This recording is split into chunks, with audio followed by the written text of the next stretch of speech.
नमस्कार. आपण पाहत आहात लोक तुफान न्यूज. सत्याचा आवाज, जनतेचा विश्वास.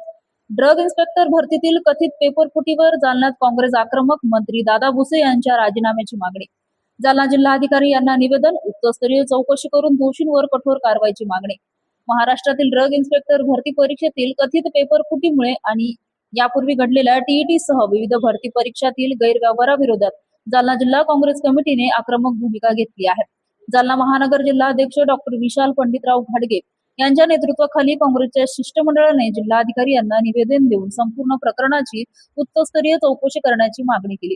तसेच या प्रकरणाची नैतिक जबाबदारी स्वीकारून संबंधित मंत्री दादा भुसे यांनी तात्काळ राजीनामा द्यावा अशी ठाम मागणी निवेदनातून करण्यात आली. निवेदनात म्हटलं आहे की राज्यात सातत्याने उघडकीस येणाऱ्या पेपरफुटी आणि भरती प्रक्रियेतील गैरव्यवहारामुळे लाखो स्पर्धा परीक्षार्थ्यांचे भविष्य अंधारात जात आहे.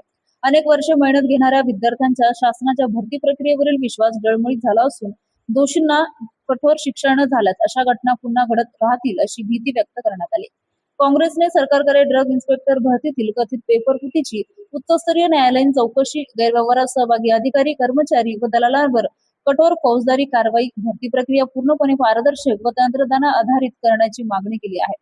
तसेच या प्रकरणाची नैतिक जबाबदारी स्वीकारत मंत्री दादा भुसे यांनी तात्काळ आपल्या पदाचा राजीनामा द्यावा अशी मागणी निवेदनात करण्यात आली आहे. यावेळी काँग्रेसचे पदाधिकारी आणि कार्यकर्ते मोठ्या संख्येने उपस्थित होते. विद्यार्थ्यांच्या भवितव्याशी तडजोड करणाऱ्या कोणत्याही गैरप्रकाराला शासनाने पाठीशी घालू नये आणि दोषींवर तातडीने कठोर कारवाई करावी अशी भूमिका काँग्रेसने या निवेदनाद्वारे स्पष्ट केली आहे. लोक तुफान न्यूज, अशफाक पटेल.